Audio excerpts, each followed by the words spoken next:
सही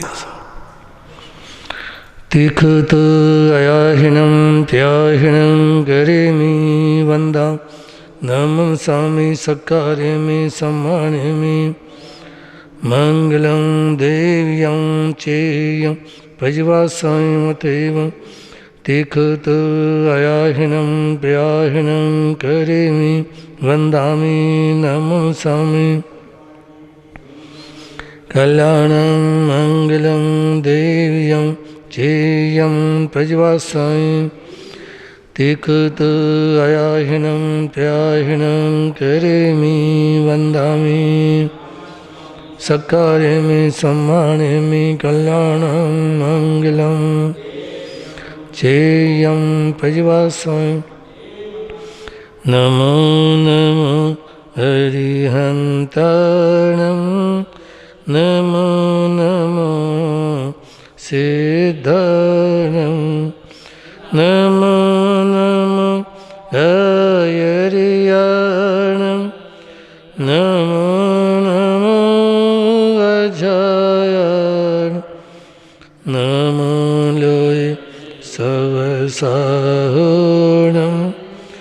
एसो पंचनमो एस पंचनमो करो सर्वे पावपनाशन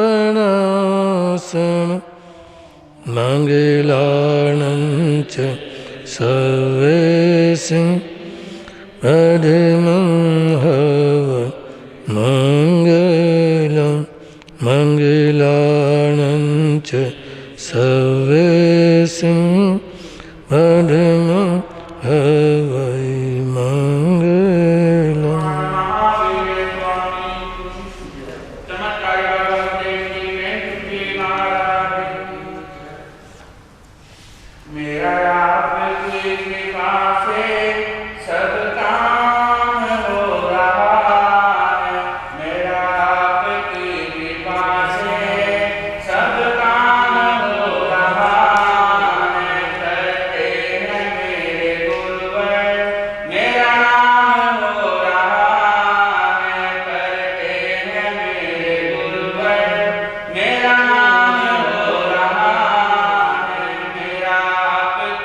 कृपा से सब काम हो रहा है, आपकी कृपा से सब काम हो रहा है। पतवार के बिना मेरी नाव चल रही है, पतवार के बिना मेरी नाव चल रही है। हैरान है जमाना मंजिल भी मिल रही है, हैरान है जमाना मंजिल भी मिल रही है। करता नहीं मैं कुछ भी जब हैरान हो रहा है, करता नहीं मैं कुछ भी जब हैरान हो रहा है। आपकी कृपा से सब काम हो रहा है, आपकी कृपा से सब काम हो रहा है। करते हैं मेरे गुरुवर मेरा नाम हो रहा है, करते हैं मेरे गुरुवर मेरा नाम हो रहा है। मेरा आपकी कृपा से सब काम हो रहा है, मेरा आपकी कृपा से सब काम हो रहा है। तुम साथ हो तो मेरे किस चीज की कमी है, तुम साथ हो तो मेरे किस चीज की कमी है। किसी और चीज की अब दरकार भी नहीं है, किसी और चीज की अब दरकार भी नहीं है। तेरा साथ ये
से ही सब काम हो रहा है मेरा आपकी कृपा से सब काम हो रहा है मेरा आपकी कृपा से सब काम हो रहा है करते हैं मेरे गुरुवर मेरा नाम हो रहा है करते हैं मेरे गुरुवर मेरा नाम हो रहा है मेरा आपकी कृपा से सब काम हो रहा है मेरा आपकी कृपा से सब काम हो रहा है मुझे हर कदम पे गुरुवर तूने दिया है सहारा मुझे हर कदम पे गुरुवर तूने दिया है सहारा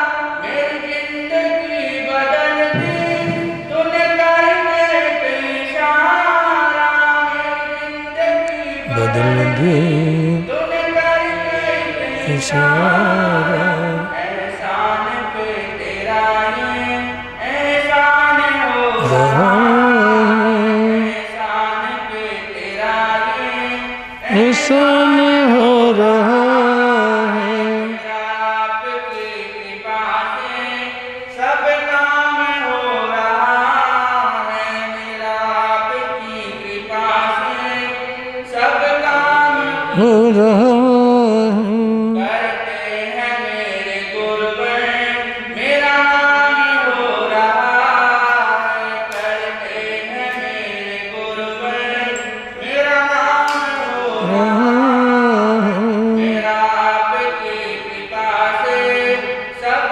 काम हो रहा है मेरा आपकी कृपा से सब काम हो रहा तूफान आंधियों में तूने मुझको थामा तूफान आंधियों में तूने मुझको थामा कृष्ण बन के आए मैं बन चला सुदामा तुम कृष्ण बन के आए मैं बन चला सदा तेरा कर्म रहम ये सरेआम हो रहा रहा है तेरा कर्म रहम ये सरेआम हो रहा है मेरा आपकी कृपा ऐसे सब काम हो रहा है मेरा आपकी कृपा से सब काम हो रहा है करते हैं मेरे गुरुवर मेरा नाम हो रहा रहा है करते हैं मेरे गुरुवर मेरा नाम हो रहा है मेरा आपकी कृपा से सब काम हो रहा है मेरा आपकी कृपा से सब काम हो हो रहा है आपकी कृपा से सब काम हो रहा है महावीर प्यारे नमस्कार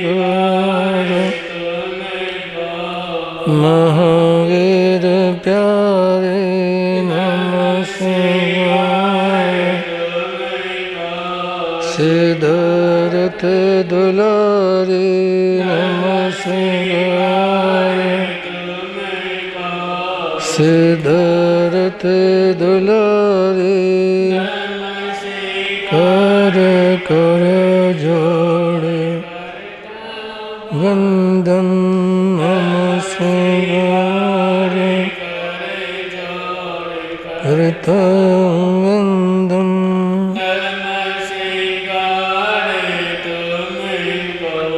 त्रिशलाक नंदन तुमको नंदन परस्वभावे दायवते श्री कृष्ण जी महाराज एवं पूज्य गुरुदेव पावन चंद को कोटि से वंदन अभिवंदन। उपस्थित धर्म आगे समक्ष एक परिवार इसके विषय में विचार रखा। उसे पर भजन बचपन सुने अमृत भारतीय बोले पर से भावी दादा गुरुदेव श्री कृष्ण गुरु नाम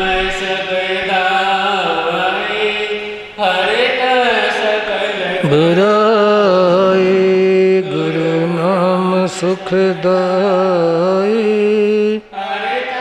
सकल बुराई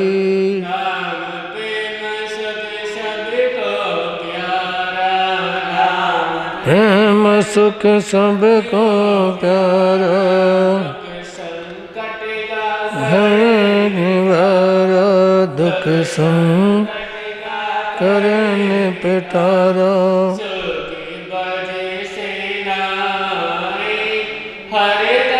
सकल बुराई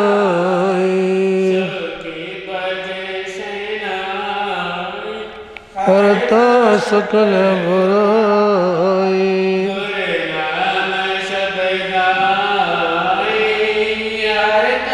सकल बुराई दाई हरता सकल बुराई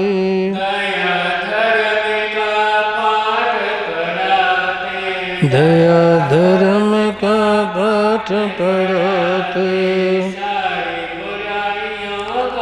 छुड़वाते सारी बुराइयों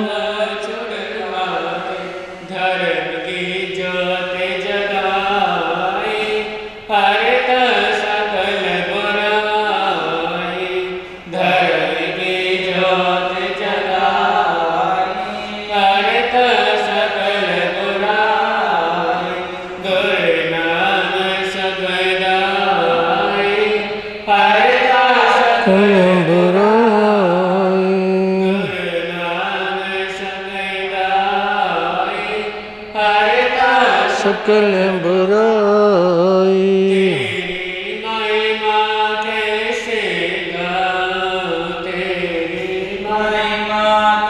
से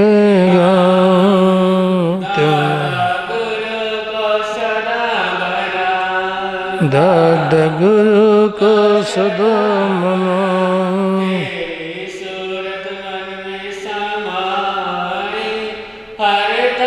सकल बुराई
सहारा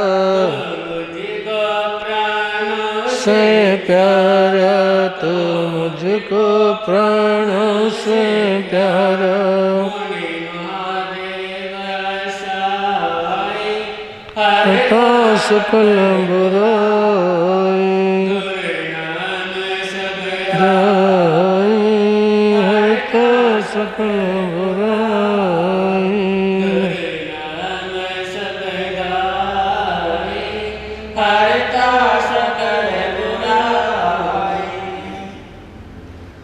जय हो साधु जीवन की जय हो साधु साधु जीवन की त्यागी जीवन की साधु जीवन की त्यागी सरसमूह को जो अति प्रिय है कल्प वृक्ष सम सुख के धाम इंद्र पूज्युन महावीर को करता हूँ शत बार प्रणाम गुरुओं के गुरु भागमल का धरता हूँ मैं मन में जिनकी पावन कृपा से मिलता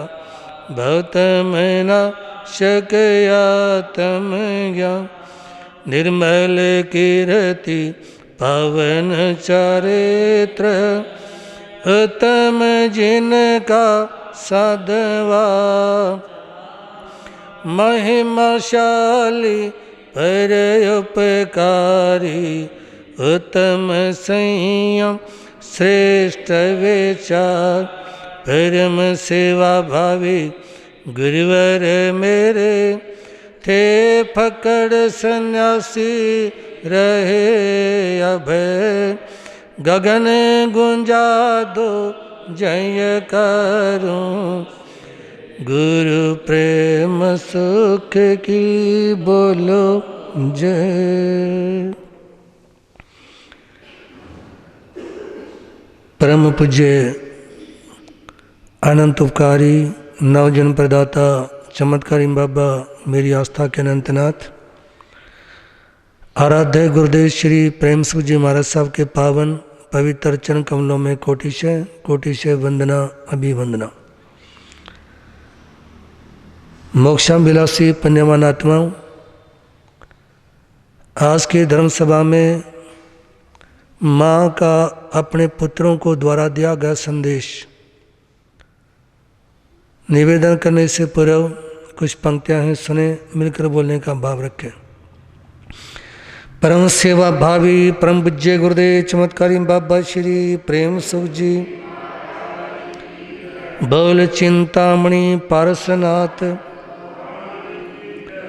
ओ गुरुवर हम गुण गाएं तेरी याद में न जाने तुझको हाय न जाने तुझको खबर कब होगी ओ गुरुवर हम गुण गाएं तेरी याद में न जाने तुझ हाय न जाने तुमको खबर कब हो कोड़ी कोड़ी माया जोड़ी जोड़ धरी बर्तन में कोड़ी कोड़ी माया जोड़ी जोड़ धरी बर्तन काल बलि का आया बुलावा रह गई मन की मन में ओहो गुरुवर हम गुण गाएं तेरी याद में ना जाने तुम हाय न जाने तुझको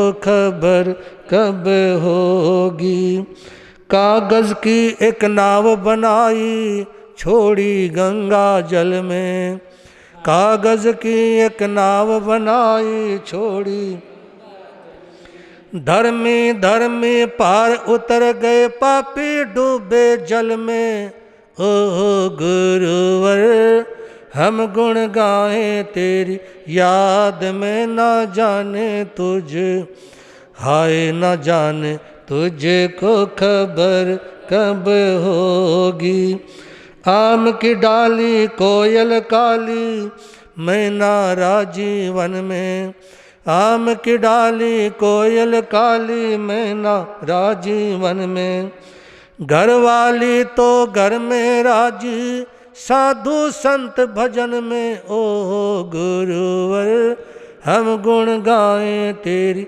याद में न जाने तुझ हाय न जाने तुझे को खबर कब मोह माया ममता भी छोड़ी, छोड़ा जग से नाता। मोह माया ममता भी छोड़ी, छोड़ा जग से नाता। तेरे लिए मैंने सब कुछ छोड़ा, तोड़ा घर से नाता। ओ गुरुवर हम गुण गाएं तेरी याद में, ना जाने तुझे, हाय न जाने तुझे को खबर कब। मोक्षाभिलाषी पुण्यवान आत्माओं, दीक्षा लेने वाला व्यक्ति लोगों के लिए अपने घर को नहीं छोड़ता, संयम की आराधना के लिए और अपनी आत्मा का कल्याण करने के लिए, साधना करने के लिए घर को छोड़ा जाता है। ऐसे में यदि साधु ने कोई धर्म की प्रेरणा दी, कोई जप तप इत्यादि की प्रेरणा दी, तो वो कोई ऐसा नहीं, ये साधु का अपना नैतिक कर्म है। इसी के साथ आज की धर्म सभा में निवेदन करना चाहूँगा, एक माँ को अपनी संतान को क्या प्रेरणा देनी चाहिए।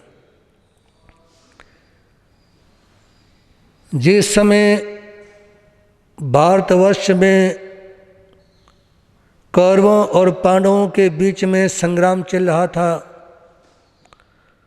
और वो संसारी चीज़ों के लिए एक दूसरे के साथ में लड़ रहे थे, तो कुंती ने अपने 5 बेटों को अपने पास बुलाया और अपने पुत्रों को 4 शिक्षा दी, जो आज की धर्म सभा में आप लोगों के सामने निवेदन करना चाहूँगा। याद रखना, माता पिता की जिम्मेवारी जब तक वो जीवित हैं तब तक बराबर चलती है। ऐसा नहीं होता कि बच्चे को जन्म दिया, उसको पढ़ाया लिखाया, उसकी शादी कर दी और जिम्मेवारी पूरी हो गई, ऐसा नहीं है। जो लोग योग्य हैं, जो लोग किसी बात को समझते हैं, धर्म को समझते हैं, समाज को समझते हैं, अपने कर्तव्य को समझते हैं, रिश्तेदारियों को समझते हैं, उनकी जिम्मेवारी सारी जिंदगी बनी रहती है। हरियाणा में एक कहावत आती है, समझणिए की मरो है, समझणिए की मर होती है। यानी सारे नियम कानून कायदे उन्हीं लोगों पर लागू होते हैं जो किन्हीं बातों को समझते हैं। यदि किसी व्यक्ति में समाज की समझ नहीं है, परिवार की समझ नहीं है, व्यवस्थाओं और मर्यादाओं की समझ नहीं है, तो उसके पर कोई नियम लागू नहीं। आप देखते हैं गलियों में, बाजारों में, रोडों के पर सांड घूमते हैं, उनके पर कोई नियम लागू है जी? उनके पर कोई नियम लागू नहीं होता। लेकिन इंसान जो इंसानियत में जी रहा होता है, उसके पर बहुत सारे नियम लागू होते हैं। निवेदन ये करना चाहूँगा आपके सामने कि माँ अपने बच्चों को प्रेरणा देती है कि तुम्हारे को किस तरीके से चलना है, क्या तुम्हारे को करना है। सबसे पहली प्रेरणा दी माता कुंती ने अपने 5 पुत्रों को, लड़ो मत। लड़ाई के परिणाम बड़े भयंकर होते हैं, लड़कर किसी ने कुछ नहीं पाया। याद रखना, जिंदगी में लड़ाई में कभी लड्डू नहीं बढ़ते, लड़ाई में आरोप लगाए जाते हैं, प्रत्यारोप लगाए जाते हैं, एक दूसरे को नीचा दिखाया जाता है। किसमें? लड़ाई में। यदि किसी घर में 2, 4, 6, 8 भाई रहते हैं, जब तक वो इकट्ठे रहते हैं मोहब्बत होती है, और जब वो अलग अलग होते हैं तो छोटे छोटे बच्चों को भी बहुत कुछ सुनना पड़ता है। हमारा त्रिनगर में चातुर्मास था। एक परिवार अलग अलग होने लगा। उनके पिताजी कहते महाराज जी घर में आके बोलना कुछ, जाना हुआ घर में। तो जैसे कि छोटी सी हमारी चेली आती है पंचकुला से हर संडे को प्रवचन में, तो इतनी सा एक बालक था, वो अपनी ताई जी के पास आया। उसको नहीं मालूम था कि मेरे मम्मी पापा, ताया ताई, चाचू चाची अलग अलग हो गए हैं। उस बच्चे को नहीं मालूम था कि अलग अलग हो गए हैं। तो पहले रसोई एक थी,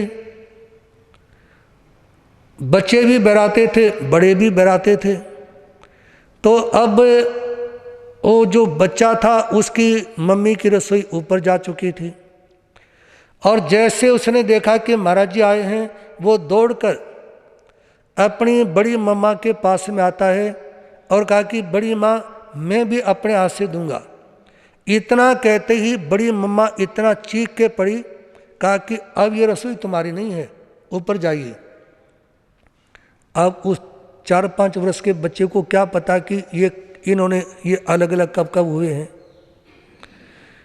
तो निवेदन ये है कि जब अलग अलग हो जाते हैं, जब आपस में लड़ते हैं, तो नन्हे नन्हे बच्चों को भी संताप भोगना पड़ता है।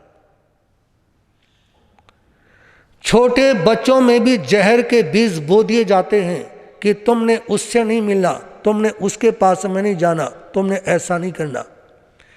तो माता कुंती अपने बच्चों के सामने कहती है, सुनो आपस में भी नहीं लड़ना, औरों से भी नहीं लड़ना, क्योंकि लड़ाई के परिणाम कभी अच्छे नहीं होते, बहुत भयंकर परिणाम होते हैं।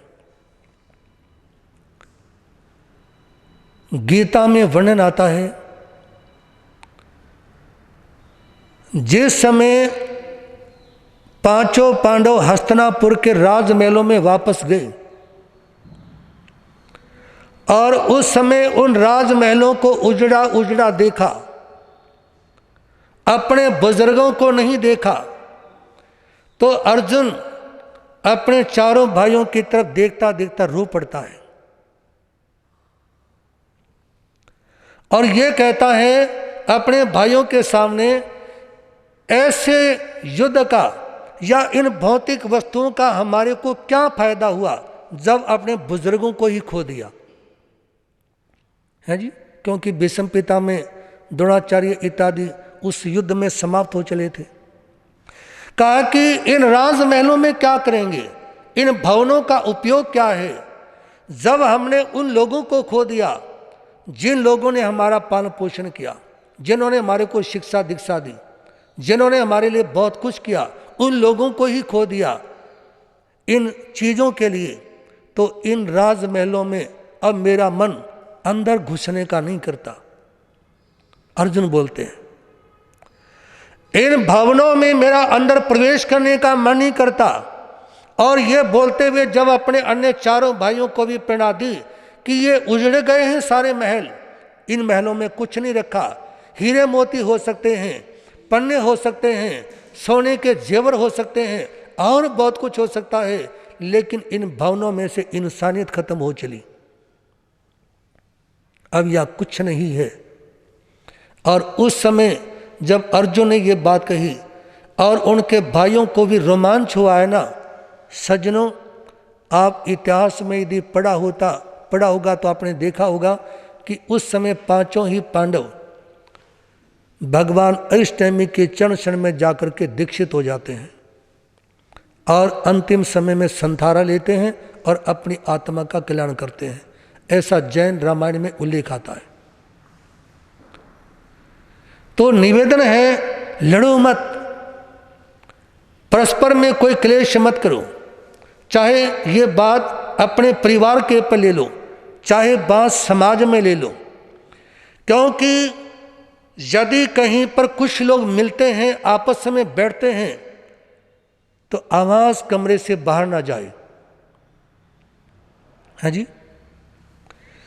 यदि आपने मीटिंग की है, अपने परिवार की मीटिंग की है, समाज की, और वो आवाज यदि दूर तक जाती है, तो कमरे में बैठने का कोई औचित्य नहीं होता। कमरे में बैठकर बात करने का कोई औचित्य नहीं है। तो निवेदन ये करना चाहूँगा कि समाज संगठित है, परिवार संगठित है तो बहुत कुछ है, चाहे 28 कम हो जाए, चाहे मांस कम हो जाए, लेकिन परिवार और समाज यदि संगठित है तो वो बहुत कुछ कर लेता है। और धर्म ध्यान बहुत नजर आता है, ना परिवार संगठित है ना समाज संगठित है तो बचा क्या। कवि रामधारी सिंह दिनकर ने एक बात कही थी, सब कुलवासी रोते हैं जब बंधु विरोधी होते हैं। सब कुलवासी रोते हैं जब बंधु विरोधी होते हैं। जब भाई भाई आपस में लड़ते हैं ना तो सारे कुल और खानदान को रोना पड़ता है। बड़े बड़े कुल खत्म हो जाते हैं, बड़े बड़े खानदान खत्म हो जाते हैं जब भाई भाई आपस में लड़ते हैं। तो निवेदन ये करना चाहूंगा माता कुंती के शब्दों में कि लड़ो मत, एक दूसरे की बात को समझने का और एक दूसरे को सम्मान देने का भाव रखें। विष खाकर सोरर में उतरने से शांति नहीं मिलती, सिर काटकर अमृत पीने से नई जिंदगी नहीं मिलती, पाप करके प्रभु चरणों में जाने से शांति नहीं मिलती, गाली देने वाले को कभी नमस्ते नहीं मिलती, गाली देने वाले को कभी नमस्ते नहीं मिलती। सज्जनों, यदि कोई जहर खा करके जीवित रहना चाहे तो कैसे संभव है, और यदि कोई व्यक्ति पाप करने के बाद में शांति चाहे तो कैसे संभव है। सिर काटने के बाद में वो नमस्ते चाहे तो कैसे संभव है। इसलिए परस्पर में लड़ो मत, कोई क्लेश इत्यादि ना करें। संगठन की शक्ति को हम जान लें तो अच्छा है, इतिहास की बात मान लें तो अच्छा है। संगठन की शक्ति को हम जान लें तो अच्छा है, इतिहास की बात को हम मान लें तो अच्छा है। माला के मोती टूटकर बिखर ना जाए, माला के मोती टूटकर बिखरने न पाए। समय की चाल को हम पहचान लें तो अच्छा है, समय की चाल को हम पहचान लें तो अच्छा है।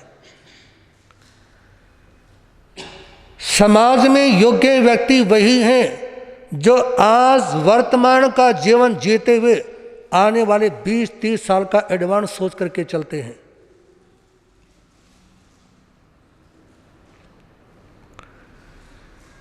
वो दुकानदार कभी कामयाब नहीं होते जिनकी दुकान पर वही सौदा रखा जाता है जो ग्राहक मांगते हैं, वो कभी ज़्यादा सफल नहीं होते। कभी वो दुकानदार कामयाब होते हैं जो ग्राहक कुछ मांगता है और उसको नई चीज़ दिखाते हैं कि ये नहीं, ये लो, ये उससे भी अच्छी है, जिसको तुम चाहते हो ये और ज़्यादा अच्छी है।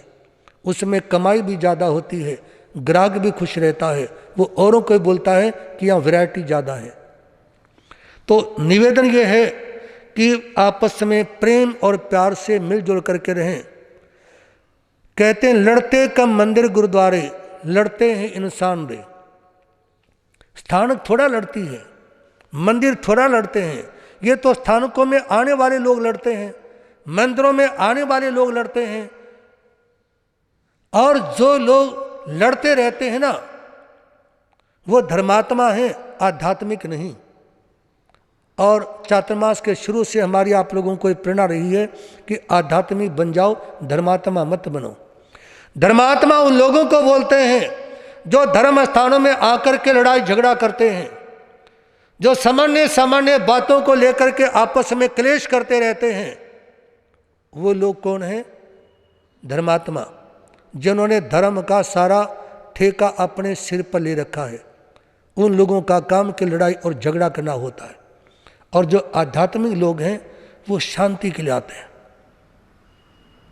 किसके लिए? शांति के लिए। और धर्म स्थानों में और तीर्थों के पर शांति के लिए ही तो जाया जाता है। यदि शांति नहीं तो तीर्थ किस काम के? शांति नहीं तो धर्म स्थानों का उपयोग क्या रह गया? लेकिन जो ये कलयुग है, इस कलयुग में जो धर्म के ठेकेदार लोग होते हैं, जो धर्मात्मा लोग होते हैं, वो परमात्मा से भी बड़े हो गए। किससे? उनकी नज़रों में परमात्मा क्या है? और क्या संत है उनकी नज़रों में? उनकी नज़रों में संत कुछ नहीं और उनकी नज़रों में परमात्मा कुछ नहीं, क्योंकि धर्म तो उनका गुलाम है ना। संत भी उनके गुलाम हैं, भगवान भी उनके गुलाम हैं। क्योंकि यदि किसी के पास में 4 पैसे हो जाएं तो वो अपने जैसा किसी को कुछ नहीं समझता, वो पैसों की ताकत के नीचे लोगों को दबाना चाहता है। लेकिन संत यदि अपनी साधना करता है तो पैसे के नीचे दबने की जरूरत ही नहीं है। जब किसी से फुटी कौड़ी नहीं लेनी तो दबना किस बात का है जी? जब किसी के सामने फूटी कौड़ी का सवाल नहीं तो दबना किस बात का? आप लोगों के सामने मच्छिंद्र नाथ और गोरखनाथ की बात रखी थी ना, कि मच्छिंद्र नाथ ने गोरखनाथ के लिए सोने की ईंट रखी हुई थी, और जब वो चलते चलते लघु शंका के लिए गए तो गोरखनाथ ने सोने की ईंट निकाली, कुएं में फेंक दी। तो गुरु कहते आगे चलते समय, बेटा देखना कोई डर तो नहीं है? कहा कि गुरु महाराज डर तो कुएं में फेंक दिया। किस में फेंक दिया? डर तो कुएं में फेंक दिया। अब खुले पड़े दरवाजे, आप मान लो कमरे में कोई घुस भी जाएगा तो क्या ले जाएगा? ज़्यादा से ज़्यादा चादर उठा ले जाएगा, चोलपट्टा उठा ले जाएगा, माला उठा ले जाएगा, पढ़ने की किताब उठा ले जाएगा, और ले क्या जाएगा? है जी? तो निवेदन ये है, ये लड़ाई और झगड़ा, क्लेश, इन चीज़ों से उपरीत होने का प्रयास किया जाए। ये माँ की अपनी सबसे पहले प्रेरणा थी अपने पुत्रों को। दूसरी बात, भूखे को अन्न, प्यासे को पानी और आश्रयहीन को आश्रय दो। वेदों में प्रेरणा दी जाती है, अष्टादश प्राणेषु व्यासस्य वचनम द्वयम परोपकारः पुण्याय पापाय परपीडनम। यानी महर्षि व्यास ने बड़ी सुंदर प्रेरणा दी कि 18 पुराणों में मतलब परोपकार से बड़ा कोई धर्म नहीं और दूसरों को सताने से बड़ा कोई पाप कर्म नहीं। परोपकार से बड़ा कोई धर्म नहीं, सबसे बड़ा धर्म है परोपकार करना, और दूसरों को सताने से बड़ा कोई पाप नहीं। यदि व्यक्ति के द्वारा अन्य लोगों को सताया जाता है तो वो सबसे बड़ा पाप है। शायद उस पाप का नाम 18 पापों के अंदर भी ना लिखा हो, क्योंकि सताने में वो 18 के 18 पाप समा जाते हैं। दूसरों को सताने में 18 के 18 पाप समा जाते हैं, क्योंकि पाप करने वाला धर्म को धर्म नहीं समझता, अधर्म को अधर्म नहीं समझता। और ये बात 18 पापों में सबसे अंतिम है, मिथ्या दर्शन शल्य। कौन सा? और मिथ्या दर्शन शल्य में 18 के 18 पाप आते हैं। तो इसलिए निवेदन है, यदि आप कर सकते हैं भूखे को पानी देना, प्यासे को पानी पिलाना और आश्रयहीन को आश्रय देना, तो ऐसा कार्य करें। चाहत वो नहीं जो जान देती है, चाहत वो नहीं जो मुस्कान देती है, असली चाहत तो वो है जो पानी में गिरे आंसू को पहचान लेती है, जो पानी में गिरने वाले आंसुओं को भी पहचान लेती है। वो है जिंदगी, वो है परोपकार। यदि किसी के आंसू पानी में गिर जाए तो पानी में गिरा हुआ आंसू भी दूर से पहचान में आ जाए, वो परोपकारी इंसान है। और वहाँ अध्यात्म है, वहाँ उस व्यक्ति ने धर्म को और अपने आप को समझा है। याद रखिए, परिंदों को नहीं दी जाती तालीम उड़ने की, परिंदों को नहीं दी जाती तालीम उड़ने की, वो खुद ही तय करते हैं मंजिल आसमानों की। रखते हैं जो हौसला आसमान को छूने का, रखते हैं जो हौसला आसमान को छूने का। नहीं प्रभा होती उन्हें नीचे गिर जाने की, नहीं प्रभा होती उन्हें नीचे गिर जाने की। सज्जनों, पक्षियों को कोई उड़ना नहीं सिखाता, मछली को कोई पानी में तैरना नहीं सिखाता। ये इंसान है, इसको सारी जिंदगी सिखाते रहो फिर भी सीधा लाइन के पर नहीं आता। संसार में एक ही प्राणी है 4 गति 84 लाख जीवा योनि में, जो अपने पेट के लिए हमेशा कमाता है और फिर भी उसका कभी पेट नहीं भरता। कौन? इंसान। संसार में इंसान ही एक ऐसा प्राणी है जो अपने पेट को भरने के लिए हमेशा कमाता है और हमेशा जोड़ता है। सारी जिंदगी कमाने के बाद में और सारी जिंदगी जोड़ने के बाद में भी वो अपने पेट को, है जी, मरते समय भूखा का भूखा, खाली का खाली।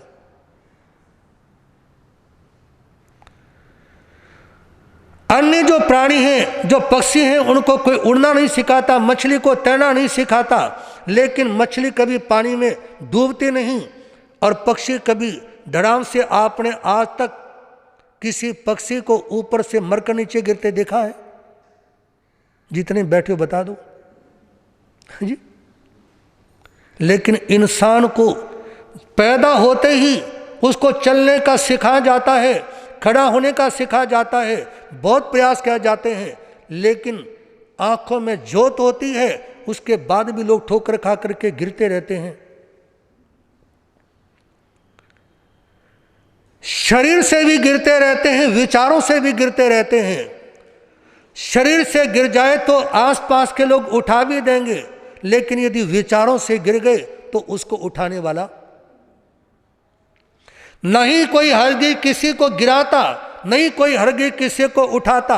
गिराते हमेशा है अफाल अपने, उठाते हमेशा है एमाल अपने। इंसान अपने विचारों से गिरता है और अपने विचारों से चढ़ता है। यदि अपने विचारों को संभाल करके रखा जाए तो उसको कोई गिरा नहीं सकता। तो निवेदन है आप लोगों के सामने कि भूखे को अन्न, प्यासे को पानी और आश्रयहीन को आश्रय दें। माना कि औरों के मुकाबले कुछ ज़्यादा पाया नहीं मैंने, माना कि औरों के मुकाबले ज़्यादा कुछ पाया नहीं मैंने, फिर भी मैं खुश हूँ। बेशक खुद गिरता रहा लेकिन औरों को संभालता रहा। बेशक खुद गिरता रहा लेकिन औरों को संभालता रहा। औरों को मैंने नहीं गिराया।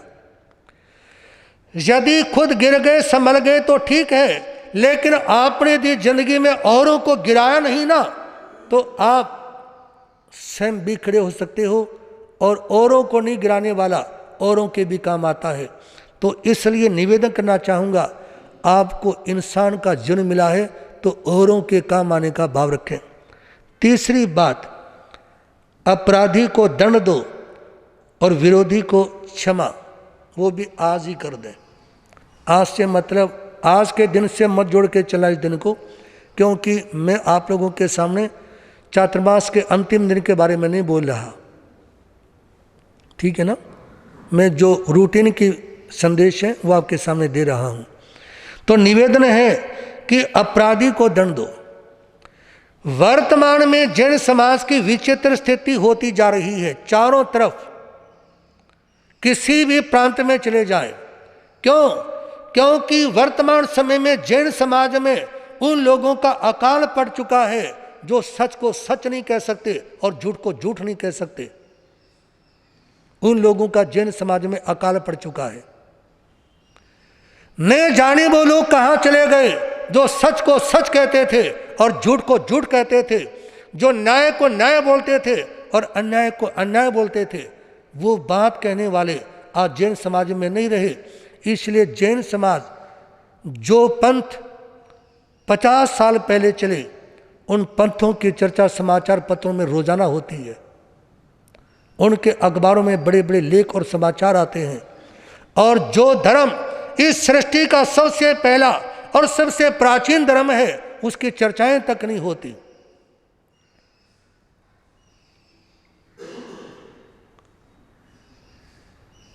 क्यों? क्योंकि लोगों का ध्यान ना तो अपने इतिहास की तरफ है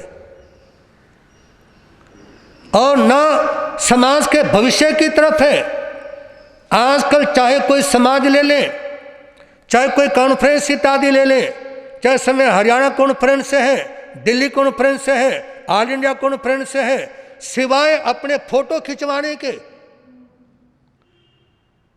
सिवाय एकमात्र वाही लूटने के, मैं तो ऐसे लोगों को चद्दर उठाने का मतलब समझता हूं 300 रुपए का नुकसान। किसका? अरे जो लोग समाज में रचनात्मक कार्य नहीं कर सकते, तो रचनात्मक कार्य, उनके बिना समाज में है क्या? यदि किसी भी व्यक्ति को समाज में कार्य करने का मौका मिलता है तो ऐसे रचनात्मक कार्य किए जाएं जो कार्य बोले। और समाज, आजकल मैं देखता हूं, एक बार हमारे पास में हरियाणा जैन कॉन्फ्रेंस के लोग इकट्ठे हो गए। मैंने उनसे पूछा कि भाई आप लोगों ने किया क्या अभी तक? एक के पास में भी जवाब नहीं, किया ही कुछ नहीं और कर भी कुछ नहीं सकते, क्योंकि वही तो जिंदगी में कुछ कर सकते हैं ना जिनके पास में योजनाएं हैं। मान लो एक व्यक्ति घर से चल पड़ा, किसी ने पूछा कहाँ जा रहे हो? पता नहीं। क्या लेने के लिए जा रहे हो? कुछ नहीं। शाम को लौट के घर पे आया, पूछा कहाँ गए थे? पता नहीं। क्या लेकर आए? कुछ नहीं, क्योंकि लक्ष्य था ही नहीं कुछ। जब घर से निकलते समय कोई एम नहीं है, कोई लक्ष्य नहीं, मैं क्या करना चाहता हूं, मुझे क्या करना है, कहाँ मैं जा रहा हूं, कहाँ मैंने जाना है, क्या मैंने लेने के लिए जाना है, क्या लेकर लौट कर क्या हूं, जब कोई भी लक्ष्य नहीं जिंदगी का तो करेंगे क्या? मन में विचार आता है कई बार कि जैन समाज अपने उत्थान के लिए, अपने कल्याण के लिए और समाज को आगे बढ़ाने के लिए एक तरह से अंधी हो चुकी है। उनको जो देखना चाहिए वो दिखाई नहीं देता, और जो नहीं देखना चाहिए वो आंख बंद करने के बाद भी दिखाई देता है, वो दरवाजे बंद करने के बाद भी दिखाई देता है। क्यों? क्योंकि समाज रिश्तेदारियों के चक्कर में पड़ गई। ये महाराज जी मेरे रिश्तेदार हैं, ये महाराज जी मेरे रिश्तेदार नहीं हैं, या ये पढ़ता है या वो पढ़ता है, इन चक्रों में पड़ गए। अरे धर्म एक अलग विषय है और रिश्तेदारियां अलग विषय है। समाज एक अलग चीज है और रिश्तेदारियां अलग चीज हैं। समाज रिश्तेदारी नहीं है, वो अलग चीजें हैं।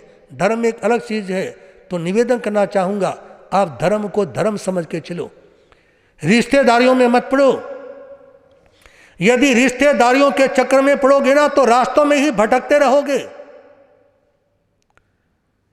महाराज जी की क्या रिश्तेदारी है जी? जिसने अपने माँ बाप को छोड़ के चल दिया ना जो व्यक्ति, वो किसी को किसी भी टाइम छोड़ के चल सकता है। याद रखना इस बात को दिमाग के अंदर। और विश्वास ना हो तो कल 7 बजे देख लियो, विश्वास ना हो तो कल 7 बजे देख लेना। क्या रिश्तेदारी? जब जिन्होंने जन्म और जीवन दिया है उनको ही छोड़ दिया तो और कौन रिश्तेदार रह गए? और आज के समय में तो लोगों को अपना मानना बड़ी भूल है। जिंदगी में किसी को अपेक्षा लेकर के मत चलिए। तो निवेदन करना चाहूंगा आपके सामने कि अपराधी को दंड दो। आज गलती करने वाले को कहा नहीं जाता। यदि गलती करने वाला किसी का रिश्तेदार है ना, उसको कोई कुछ नहीं कहेगा, चाहे वो संत हो और चाहे वो गृहस्थ हो। यदि किसी का रिश्तेदार महाराज जी है ना, उसमें 70 कमी हो तो फिर भी एक ही बात कहेंगे, टॉप का महाराज जी है, बिल्कुल निखड़ू देसी घी। क्यों? क्योंकि रिश्तेदार है। अरे समाज में आप लोगों ने धर्म को देखना है या रिश्तेदारियों को देखना है, अपनी आत्मा को देखना है या और चीजों को देखना है? तो निवेदन यह है कि अपराधी को दंड दो। और न्याय करने वालों के द्वारा आज अन्याय किया जाता है। जिन लोगों की जिम्मेवारी समाज में, परिवार में न्याय करने की जिम्मेवारी जिन लोगों की है, वो स्वयं अन्याय करते हैं, तो कहें किसके आगे?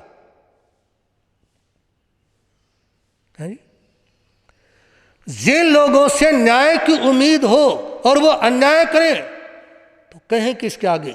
एक बार भगवान राम, लक्ष्मण, सीता जा रहे थे, 14 वर्षों के वनवास के टाइम का प्रसंग है। तो आगे पंपा सरोवर आ गया।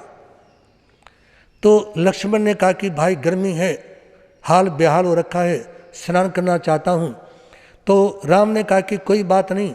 लक्ष्मण ने अपने कपड़े उतारे और राम के हाथों में दे दिए। भगवान राम उन कपड़ों को लेकर खड़े हो जाते हैं और सीता भी झाड़ियों में के एकांत में स्नान करने चली जाती है।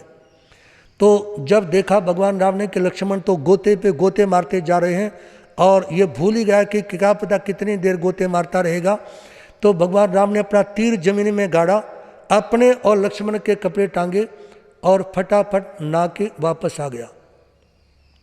और ये कहते हैं, हरियाणवी कहावत है कि आदमी का खाना और औरत का नाना चटपट होना चाहिए। आदमी का खाना और औरत का नाना ये चटपट होना चाहिए। तो भगवान राम चटपट आए करके और जैसे अपने कपड़े पहने और लक्ष्मण के कपड़े हाथ में उठाए ना, इसी बीच में लक्ष्मण वापस आ गए। लक्ष्मण के कपड़े दिए और तीर खींचा जमीन में से, तो उस तीर के नोक के अंदर एक मेंढक टंगा हुआ था घायल, जिसके शरीर में से खून बह रहा था। तो शरीर में से बहते खून को देख करके राम कहते हैं मेंढक के सामने, अरे दरदुर, दरदुर मेंढक को बोलते हैं, अरे दरदुर, जिस समय बाढ़ आती है, त्राही त्राही मचती है, उस समय तुम डराते हो, हे राम आओ रक्षा करो, लेकिन आज तुम्हारे शरीर में तीर लगा तो तुम रोए नहीं, तुमने पुकारा नहीं, कहा कि मारने वाले खुद राम ही थे, पुकारूं किसको। क्या कहने लगा मेंढक, है जी, जब बचाने वाला खुद ही मार रहा है तो किसको पुकारूं मैं। तो सज्जनों, जिन लोगों के हाथों में न्याय है वो यदि अन्याय के ऊपर उतराए तो धरती के पर धर्म और न्याय रहेगा कहां से। और आज आप लोग चाहे महावीर मिशन उठा करके देख लें, अहिंसांजलि उठा करके देख लें, जैन प्रकाश उठा करके देख लें, सारे रिश्तेदारों के नाम भरे मिलेंगे, क्योंकि वो जोड़ तोड़ करके एक अपना संगठन बना लेते हैं। अब की बार तू, अगली बार में, अब की बार में, अगली बार तू, यूं समाज चलती है। समाज को दिशा देने के लिए त्याग करना पड़ता है, कुर्बानियां देनी पड़ती हैं। और जिस समाज में त्याग करने वाले लोग नहीं रहे, कुर्बानियां देने वाले लोग नहीं रहे और अपने कर्तव्य को समझने वाले लोग नहीं रहे, तो वो क्या करेंगे समाज में। जब काम करने का समय है तब वो त्याग करके बैठ जाते हैं, तब वो त्यागी बन जाते हैं। जब काम करने का समय हो तब उनके त्याग पत्र तैयार रहते हैं, और जब मतलब खाली नाम का चक्कर हो तब उनको सब कुछ चाहिए, है जी। क्या है समाज? समाज तो एक बहुत बड़ी चीज है। समाज के सामने तो तीर्थंकरों को भी नमन करना पड़ता है, 14 पूर्व के धारी संतों को भी नमन करना पड़ता है। कोई भी संत साध्वी समाज से बड़ा नहीं हो सकता।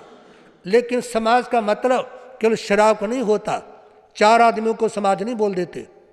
समाज का मतलब है जितने भी परिवार हैं, संत हैं, साध्वी हैं, श्रावक हैं, श्राविका हैं, उन सबको मिलने के बाद में समाज बोलते हैं।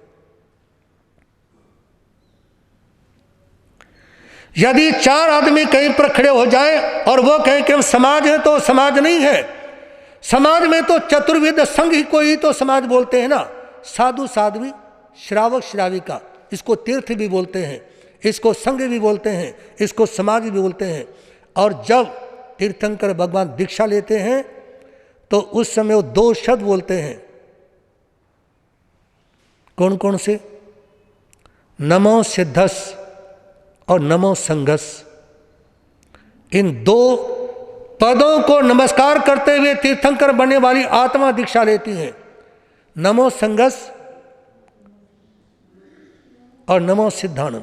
संघ को नमस्कार और सिद्धों को नमस्कार, और इसी के साथ में संघ की स्थापना।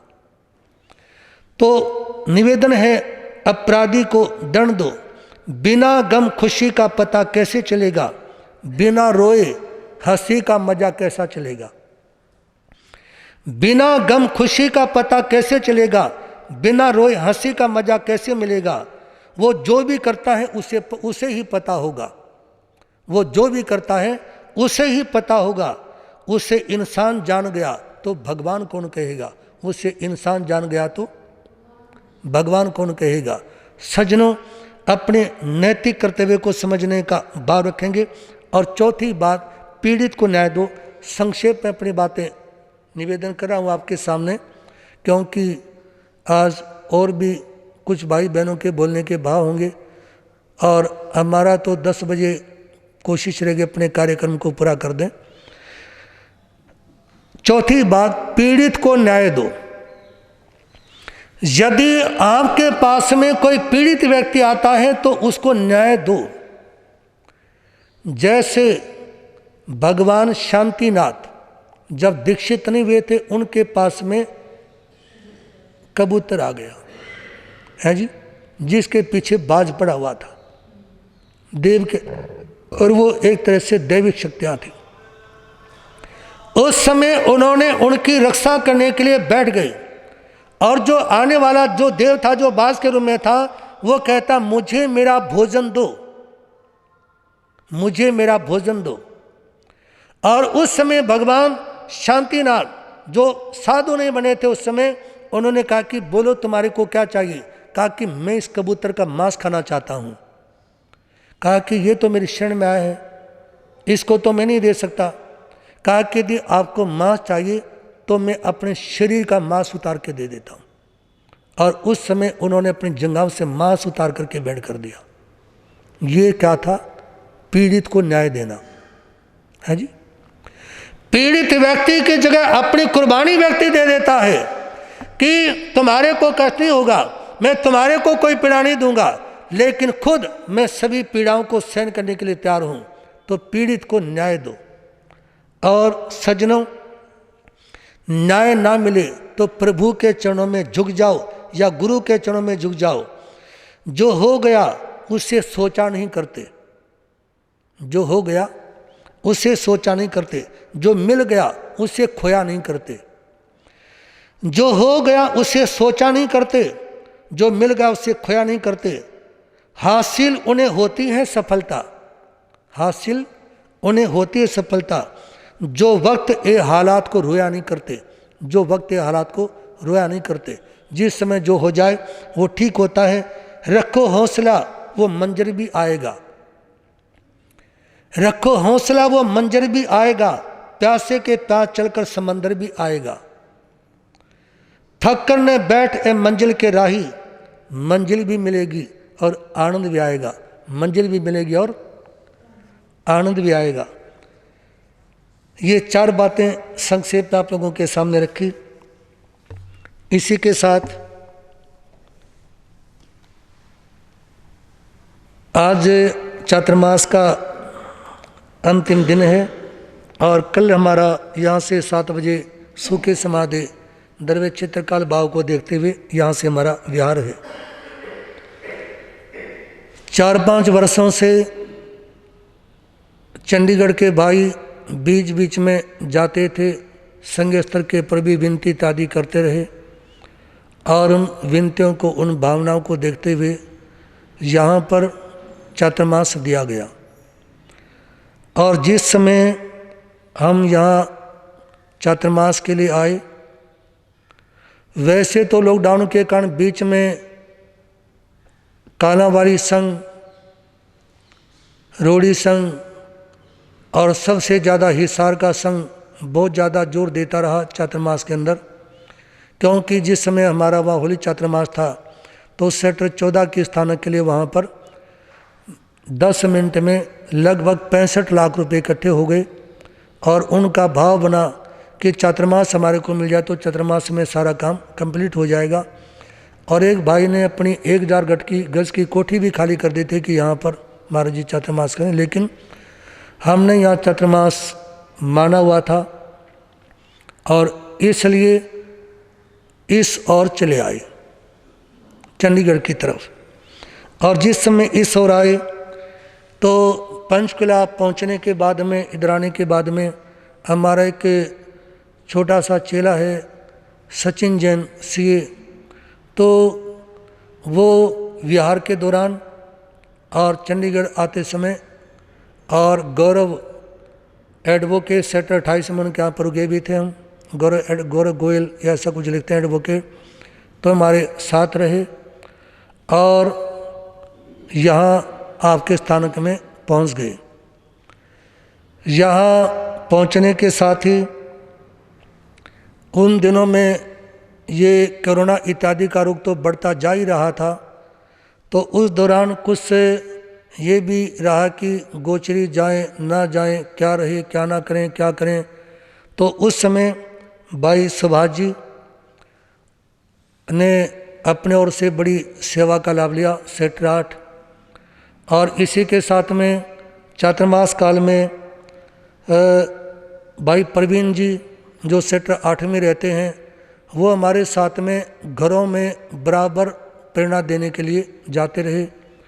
और हमारा अपना एक भाव था कि चंडीगढ़ जाने के बाद में इतनी मेहनत करनी है, और ऐसा एक चातुर्मास का कुछ अलग ही प्रारूप अपने मन में हम लेकर के पहुँचे थे।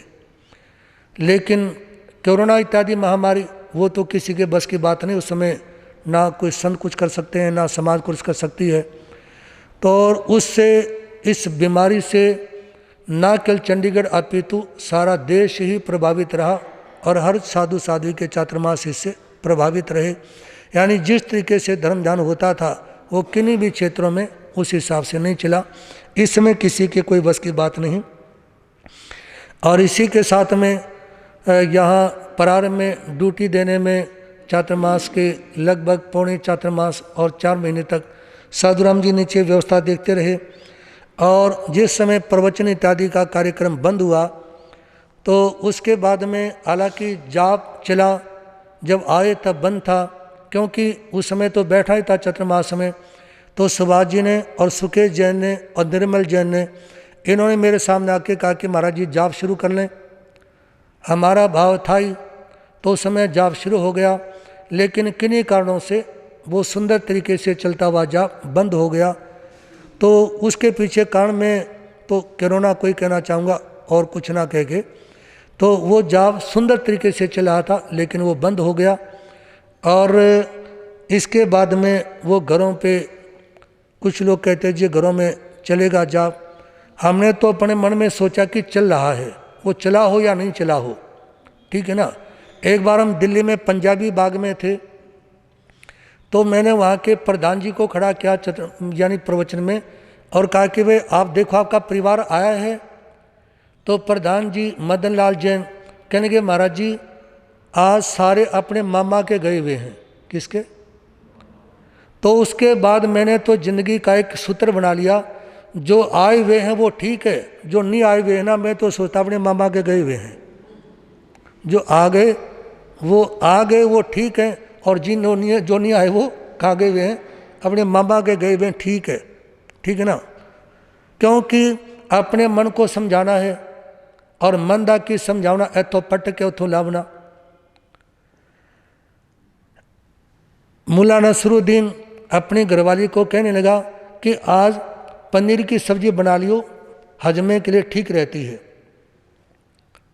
कौन कहने लगा? मुल्ला नसरुद्दीन। पनीर की सब्जी बना लियो, हजमे के लिए ठीक रहती है। घरवाली कहने की पनीर तो है नहीं। कहा कि कोई बात नहीं, पनीर ना बनाना, क्योंकि पनीर खाने से मसूड़े खराब होते हैं, रहने दे। तो बताए कौन सी बात ठीक माने? यदि घर में पनीर है तो पहली बात ठीक है, और नहीं है तो दूसरी बात ठीक है। तो इसलिए आ गए तो उपस्थित हैं, और नहीं आए तो मामा के हैं, ठीक है ना। तो निवेदन ये है कि इसके मतलब उन बंधुओं ने लाभ लिया। और इसी के साथ में जब ये प्रवचन बंद रहा, दोबारा से शुरू करने की बात बन नहीं रही थी, तो ऐसे में भाई नीरज जैन उन्होंने कहा कि महाराज जी प्रवचन शुरू करो। मैंने कहा भाई ये संभव कैसे होगा? कहा कि नहीं, मेरा एक चैनल है जैन विजन चैनल, और उसका जो भी खर्चा है वो मैं स्वयं ही वहन करूँगा। मैंने उनको कहा भी भाई नीरज जी को कि एक आध और बंदे को सौंप देते हैं, अकेले के पर ज़्यादा खर्च ठीक नहीं रहेगा। उन्होंने कहा कि नहीं महाराज, जो भी खर्चा आएगा मैं उसको, मेरी इच्छा है, मेरी भावना, उसको मैं वहन करूँगा। तो फिर ये कार्यक्रम चैनल इत्यादि के ऊपर भी, जन विजन चैनल के ऊपर कार्यक्रम भी गए, और इन्होंने हर संडे की बड़ी सुंदर व्यवस्था रखी। और बल्कि एक भाई तो चंडीगढ़ से ऐसा मिला कि महाराज जी मैं अपनी दुकान के बाहर, जो यहाँ संडे को प्रवचन होते हैं, मैं अपनी दुकान के बाहर लोगों को सारा प्रवचन सुनाता हूँ, लोग उसको सुनते हैं। और वो जो सेट 8 में सुभाष जी, उनकी मासी के लड़के सेट 28 में रहते हैं मेरे ख्याल से, जिनके पिताजी आजकल अपोलो अस्पताल में एडमिट हैं। आज सवेरे उनको मंगल पाठ सुनाने के लिए गया था। कहते कि महाराज जी वहाँ मैं सारे कर्म रखता हूँ। और उससे काफ़ी लोगों ने कहा कि अंडे में शराब का त्याग किया, कुछों ने बुढ़ापे में ज़्यादा बोलना कम किया, किसी ने बुजुर्गों की सेवा करनी शुरू की। तो मेरे कहने का भाव कि भाई निर्जन ये जैन विजन चैनल के पर अपना कार्यक्रम दिया और उसका एक अच्छा प्रभाव रहा। और यहाँ पर बीडी बांसल जी जो संघ के प्रधान है, महामंत्री जी सुधीर जी, इन सब का अपना इस चातुर्मास काल में योगदान रहा।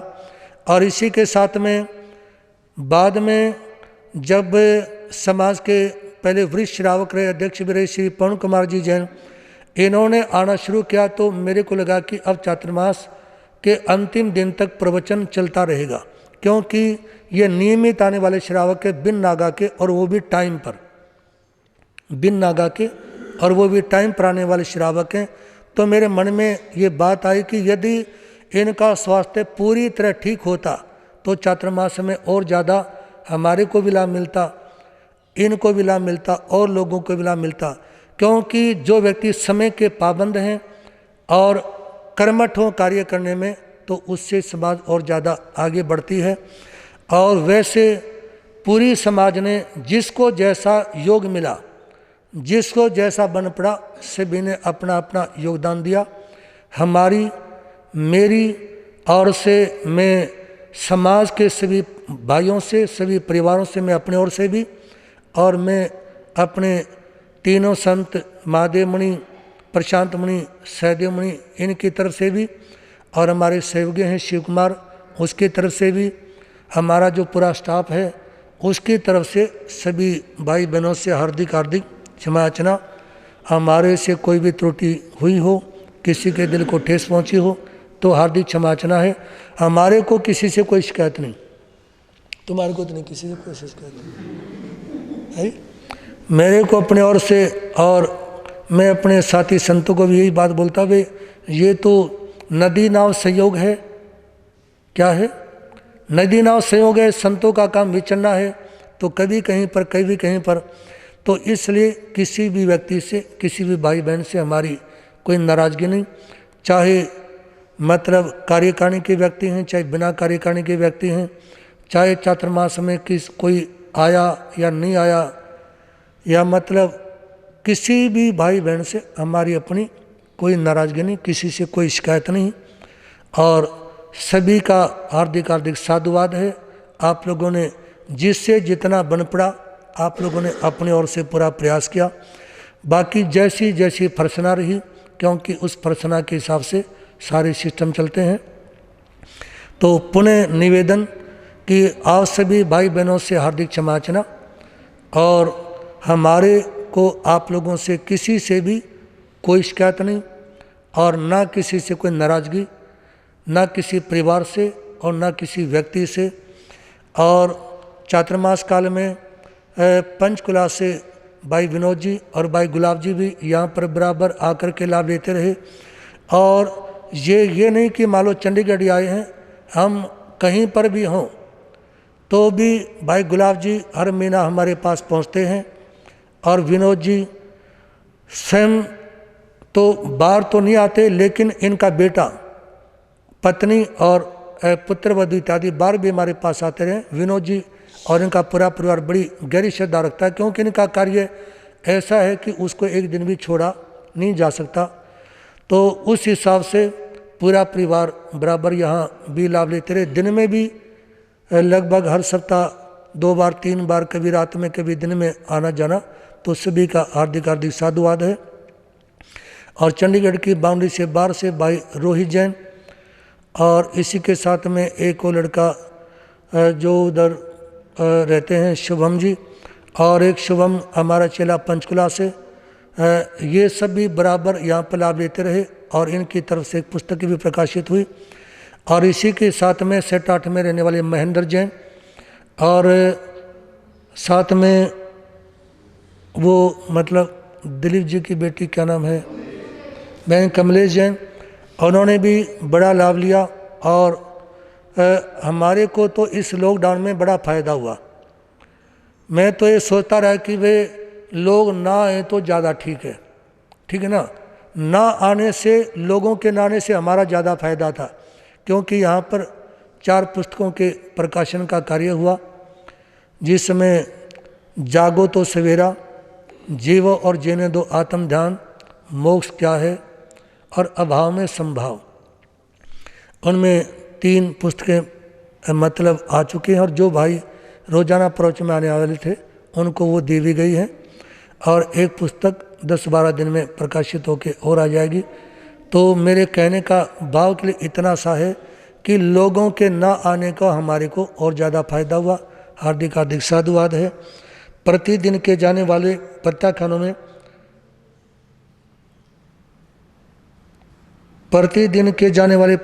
में, आज के दिन ओम नमो लोए सवै साहुनम, इसकी एक माला जपेंगे, और आज नान कताई नहीं खाएंगे और नारियल का पानी नहीं लेंगे।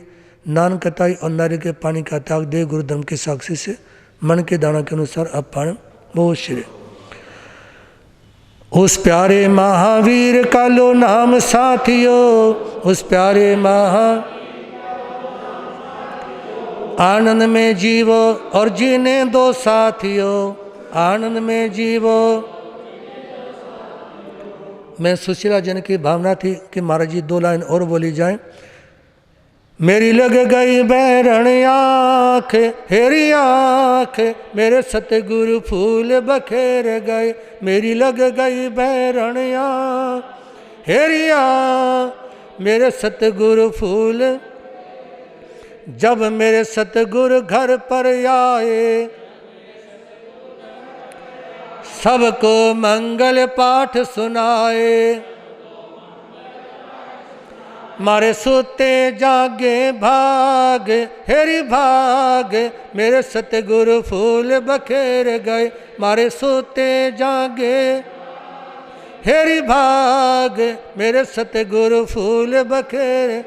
मेरी लग गई बैरण आँख, हेरी आँख, मेरे सतगुरु फूल बखेर गए। मेरी लग गई बैरण आँख, हेरी आँख, मेरे सतगुरु। दिल्ली से चंडीगढ़ में शिफ्ट हुए डॉक्टर अनिल जी, हार्दिक साधुवाद है। और जगराम मंडी से हमारा एक चेला है जिसका हमने प्यार से नाम रखा मोदी, क्योंकि जिस समय संसद के इलेक्शन थे ये पूछ बैठा कि महाराज जी अगला ये जो इलेक्शन है इस समय प्रधानमंत्री कौन होगा। मैं यही बात थी जैन साहब, तो मैंने कहा भाई मेरे को तो ऐसा दिखाई दिया कि नरेंद्र मोदी प्रधानमंत्री हैं, तो इनका नाम हमने मोदी टेक दिया इस पहचान के तौर पे। तो वो हमारा चेला मोदी वो सभा में है, हार्दिक हार्दिक साधुवाद है। अब आगे संघ की जो भी व्यवस्थाएं हों वो आप लोग अपनी व्यवस्थाओं को देख लेंगे।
सभी अपने स्थानों पर खड़े हो जाएंगे। बोल शरमण भगवान महावीर, महापंजा पर्वत बाल ब्रह्मचारी दादा गुरुदेव स्वामी श्री भागमल जी, पुप्प भिक्षु दादा गुरुदेव स्वामी श्री फूलचंद जी, अर्धस्तावधानी पूज्य गुरुदेव श्री त्रिलोकचंद जी महा, परम सेवा भावी परम पूज्य गुरुदेव चमत्कारी बाबा श्री प्रेम सुख जी।